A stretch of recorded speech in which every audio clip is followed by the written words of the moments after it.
तो मार्वल की 37 मूवी यानी कि the fantastic four the first steps movie release हो चुकी है थिएटर्स में। और भाई क्या मूवी बनाई है मार्वल ने इस बार, क्योंकि मार्वल ने ये मूवी काफी ज्यादा कॉमिक एक्यूरेट बनाई है और बहुत ही दिनों बाद कुछ ऐसी मूवी देखने को मिली है जो अपने कहानी पे इतना ज्यादा फोकस ना करते हुए भी अपने कैरेक्टर्स में इतना ज्यादा जान डाल देती है। और सच कहूँ तो मूवी देखते वक्त मुझे काफी ज्यादा यूनिकनेस को फील करने को मिला और ऐसी दुनिया देखी मैंने जो कि भाई बहुत ही अलग सी और बहुत ही यूनिक सी दिखती है और हमारे जैसी ही है। यहाँ पर मैं इनकी तारीफ यही करना चाहूंगा जिन्होंने जो रेट्रो फ्यूचर वाला स्केल सेट किया, भाई क्या मजा आ जाता है देख के मूवी थिएटर में। और अगर तुम अभी भी सोच रहे हो कि क्या मूवी देखनी चाहिए थिएटर में या फिर नहीं, तो मैं भाई बोल रहा हूँ कि जाओ और इसे एक बार जरूर एक्सपीरियंस करो, क्योंकि ऐसा मौका बार बार नहीं मिलेगा तुमको। अगर तुम एक मार्वल फैन हो, अगर तुम एक सुपर हीरो मूवी फैन हो, तो भाई ये मूवी सिर्फ तुम्हारे लिए बनाई गई है। और भाई इसका पोस्ट क्रेडिट सीन तो भाई एकदम पीक ही चला जाता है। लेकिन क्या तुम्हें सिर्फ इसकी पोस्ट क्रेडिट सीन के लिए ही मूवी थिएटर में जाकर देखना चाहिए? तो मेरे हिसाब से नहीं, बल्कि इसका जो वर्ड सेटअप है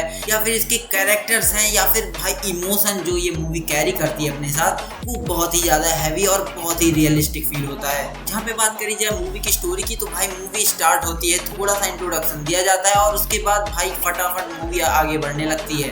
और टीजर ट्रेलर देख के तो तुम्हें कई सारी चीजें समझ में आ ही गई होंगी कि ये मूवी एक ओरिजिन मूवी नहीं होने वाली है। तो मूवी में जब नए कैरेक्टर्स आ रहे हैं तो उनको सेटअप करने के लिए एक शो दिखाया जाता है जिसमें एक होस्ट होता है जो अपने तरीके से इनका इंट्रोडक्शन करता है स्टार्टिंग में और तुमको सारी चीजें फटाफट समझा दी जाती हैं। जहाँ पे बात की जाए इस एमसीयू की नई दुनिया की, तो ये अर्थ 828 है, जहाँ पे एक रेट्रो फ्यूचर वाला सेटअप दिखाया गया है, जहाँ पे एक टेक्नोलॉजी तो काफी ज्यादा डेवलप्ड है पर लोग अभी भी पुराने ही जीवन में जी रहे हैं। लगता है 1960 का समय चल रहा है। और अगर तुम्हें फैंटास्टिक फोर के ओरिजिन के बारे में नहीं पता तो मैं जल्दी से समझा देता हूँ। ये कुछ लोग होते हैं जो कि काफी इंटेलिजेंट होते हैं और स्पेस में जाते हैं जहाँ पे इन्हें कॉस्मिक रेडिएशन हिट करती है और उसके बाद इन्हें सुपर पावर्स मिल जाती है। पर हमें इस मूवी में दिखाया जाता है कि अर्थ 828 पे सिर्फ यही सुपर हीरोज हैं, जिसकी वजह से इनको गॉड की तरह देखा जाता है या फिर कह सकते हो मसीहा की तरह देखा जाता है। सिंपल भाषा में बोलूँ तो ये अर्थ 828 के एक तरह से एवेंजर्स हैं। पर इन एवेंजर्स की भी जिंदगी एक दिन अचानक से हिल जाती है जब भाई इनके सामने आती है सालाबल यानी कि द लेडी सिल्वर सर्फर, जो कि एक हरल्ड है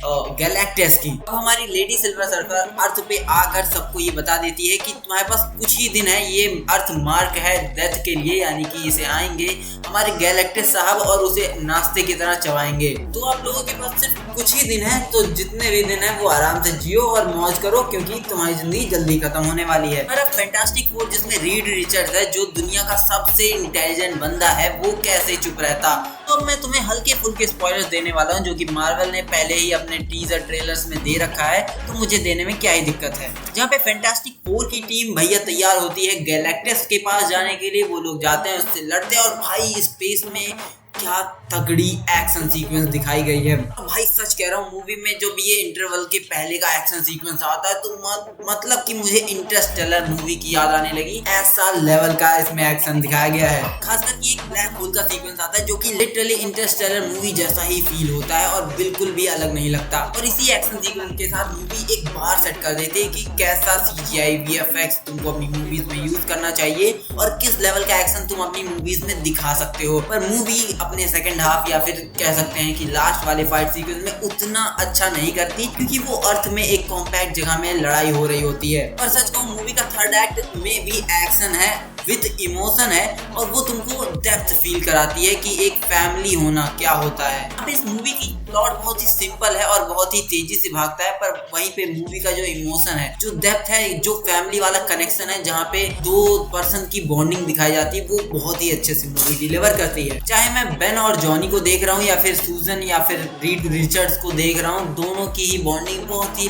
प्यारी दिखती है। वहीं पे मूवी का जब थर्ड एक्ट आता है तो अपने गैलेक्टस साहब पूरे न्यूयॉर्क सिटी में घूम रहे होते हैं और ये लोग उनसे फाइट करते हैं, जो कि बहुत ही बेहतरीन दिखने में लगता है और मजा भी आता है उस सीक्वेंस को देख के। बट एंड उतना सेटिस्फाई नहीं करता, क्योंकि भाई हमने जो बीच में इंटरवल के पहले देखा था वो उससे भी ज्यादा बड़े स्केल पे था। पर इस पूरी मूवी में मुझे एक चीज जो बुरा लगा वो था भाई सिल्वर सर्फर के लिए, क्योंकि उसकी कहानी को बहुत ही ज्यादा अच्छे से नहीं दिखाया गया। थोड़ा सा एक्सप्लोर भी करते हैं पर उसका कुछ उतना समझ नहीं आता मुझे, और मुझे भी नहीं लगता कि अब सालावाल का कैरेक्टर वापस लौटेगा या फिर नहीं। हो सकता है लौटे, हो सकता है नहीं लौटे। पर क्या मूवी स्पॉइल हो चुकी है? तो मैं कहूँगा भाई मूवी बिल्कुल भी स्पॉइल नहीं हुई है। तुमको थर्ड एक्ट देख के काफी मजा आएगा। जो तुम सोच के गए हो वो बिल्कुल भी नहीं होता। जहाँ पे इस मूवी में सूजन स्टॉर्म और रीड रिचर्ड्स का बेटा फ्रैंकलिन भी है, और वो भी एक बड़ा अच्छा खासा रोल इस मूवी में रखता है। अब हम फ्रैंकलिन की बात कर रहे हैं तो बात कर लेते हैं अपने डॉक्टर डूम की, जिसकी वजह से तुम अभी तक मेरी वीडियो पे बैठे हो। और हाँ, मूवी में आता है पर वो पोस्ट क्रेडिट सीन में आता है कि हाँ, doctor Doom post credit scene में आता है। मूवी में उसका कोई भी सिग्निफिकेंस नहीं है, और तुम सब यही सोच के जा रहे होगे कि भाई मूवी में तो दिखाएंगे कि वो उसका दोस्त है और वो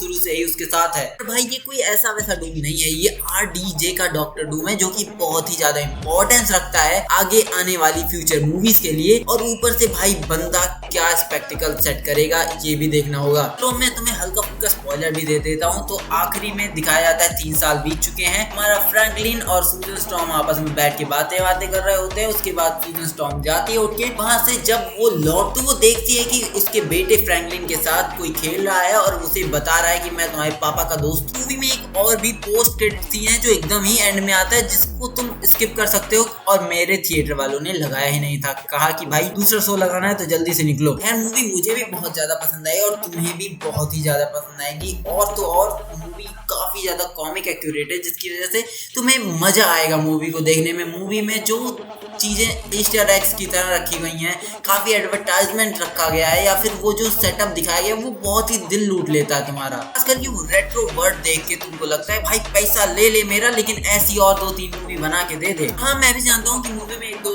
CGI फ्लॉज हैं जो कि खास करके फ्रैंकलिन को लेके हैं, पर मूवी उतना चला लेती है भाई। हो सकता है पोस्ट प्रोडक्शन में ज्यादा टाइम लग रहा हो, इसीलिए उन्होंने ऐसा कर दिया हो। कम से कम सुपरमैन की मूंछें हटाने के लिए DC वालों ने जैसे $100 मिलियन फूके थे, उतना तो नहीं खर्चा किया। खैर ये था मेरा ओपिनियन, मेरा views on fantastic four movie की। तुम बताओ तुमने क्या प्लान बना रखा है? क्या तुम भी थिएटर्स में जाके इसे अपनी फैमिली के साथ एंजॉय करना चाहोगे? मैं तो कहूंगा भाई फैमिली को लेके जाना, तुम्हें मजा आएगा उनके साथ ही मूवी देखने में। हाँ तुम लोग एक बहुत ही इंपॉर्टेंट चीज हमेशा भूल जाते हो, वो है वीडियो को लाइक करना। अभी तक तुमने लाइक नहीं किया है तो चलो जल्दी से अब लाइक कर दो। किया? नहीं किया ना? जल्दी से करो, और सब्सक्राइब भी कर देना ताकि ऐसी और वीडियोस तुमको मिलती रहें। तब तक के लिए चलते हैं, मिलेंगे किसी और दिन किसी और एपिसोड में। तब तक के लिए tata bye bye and peace out.